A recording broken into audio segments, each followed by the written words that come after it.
And welcome to Hannity. So President Obama is leaving office the same way he came in, as a rigid and divisive radical ideologue who will stop at nothing to undermine his political opponents. And that is tonight's opening monologue. All right, so earlier today at his final press conference, President Obama showed that he's not going away and even took a few shots at President-elect Donald Trump. Watch this. I have enjoyed working with all of you. That does not, of course, mean that I've enjoyed every story that you have filed, but that's the point of this relationship. You're not supposed to be sycophants. You're supposed to be skeptics. You're supposed to ask me tough questions. But as I said before, I'm still a citizen. And I think it is important for Democrats or progressives who feel that they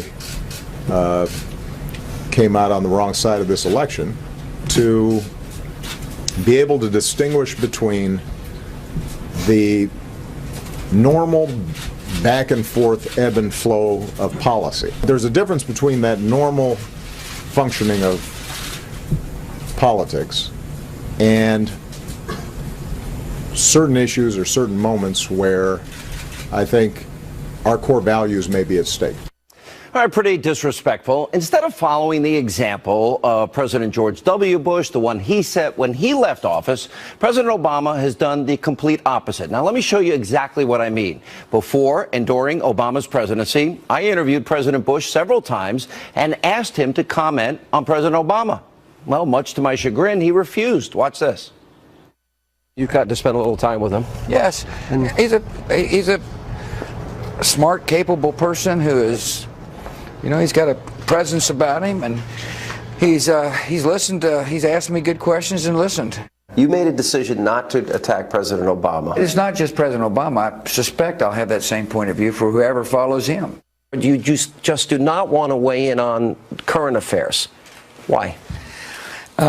Because first of all, I'm trying to regain a sense of anonymity, which I know is impossible, but nevertheless, it's worth the effort. Secondly, I don't think it's good for the country to have a former president criticizing his successor. I'm sure you have a lot to say. We talked politics before we came in. You're very engaged and aware of what's going on. I'm very aware of what's going on. I don't think it's good for the country to have a former president undermine a current president. I think it's bad for the presidency, for that matter. He'll tell you privately how he feels about President Obama, right? Because he won't tell me. Talk about message discipline. Yeah, that's really good message. That's probably the highest form of it, right? Why don't you tell people why? And the reason why Because you respect the office. I do.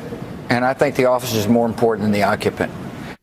You see that, even with bad haircuts. I practically begged President Bush to go after President Obama and call out his many failed policies. He wouldn't do it. President Obama, on the other hand, had no problem completely trashing with regularity President Bush. You may remember this during the 2008 campaign. Take a look.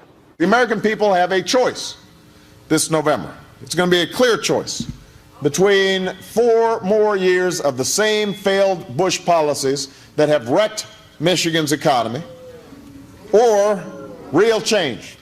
I believe that there is no separation between John McCain and George Bush when it comes to our Middle East policy, and I think their policy has failed. The way Bush has done it over the last 8 years is to take out a credit card from the Bank of China in the name of our children, driving up our national debt. That's irresponsible. It's unpatriotic. Now, President Obama savagely attacked President-elect Donald Trump because he knew if a Republican won, his legacy would be non-existent. And President Obama refused to compromise even a little bit on his leftist ideology. He refused to work with the Republicans in Congress, and instead, he relied mostly on executive orders and actions and discretion to unilaterally dictate federal law. And now that Donald Trump won, President Obama is realizing his legacy could all be gone by the stroke of a pen as soon as Donald Trump takes office. Now, take a look at the major Obama executive branch policies that Trump can overturn. For example, on immigration, Trump can easily undo Obama's Deferred Action for Childhood Arrivals executive order, which basically granted amnesty to over 1 million illegal immigrant, quote, dreamers. Now, Trump can put an end to catch and release, that policy that lets criminal, illegal aliens roam free in our country, or sanctuary cities. Now, President Trump can push back on states and cities that refuse to cooperate and enforce federal law. On refugees, President Trump can stop thousands of people from countries with ties to terror from ever entering the country. The Iranian nuclear deal, remember, he didn't go to the Senate. The Trump administration can take steps to get out of that agreement with the #1 state sponsor of terrorism. And climate change regulations like the EPA's Clean Power Plan and the Paris Climate Agreement can easily go bye-bye. Well, then you go over to Congress, and then you throw in repealing, replacing Obamacare, and getting rid of Dodd-Frank and financial regulations. Now think about this.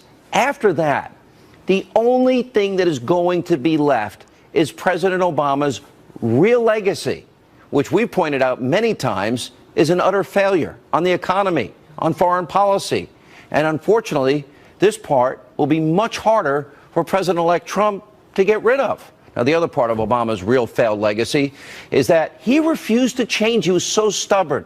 He never came close to having a sister soldier moment like Bill Clinton did. Remember when he said the era of big government is over, the end of welfare as we know it? Bill Clinton adjusted, was pragmatic. He ended up working with Newt Gingrich. They balanced the budget. This president has never adjusted to reality. President Obama, he has been stuck and is predisposed, leftist, indoctrinated.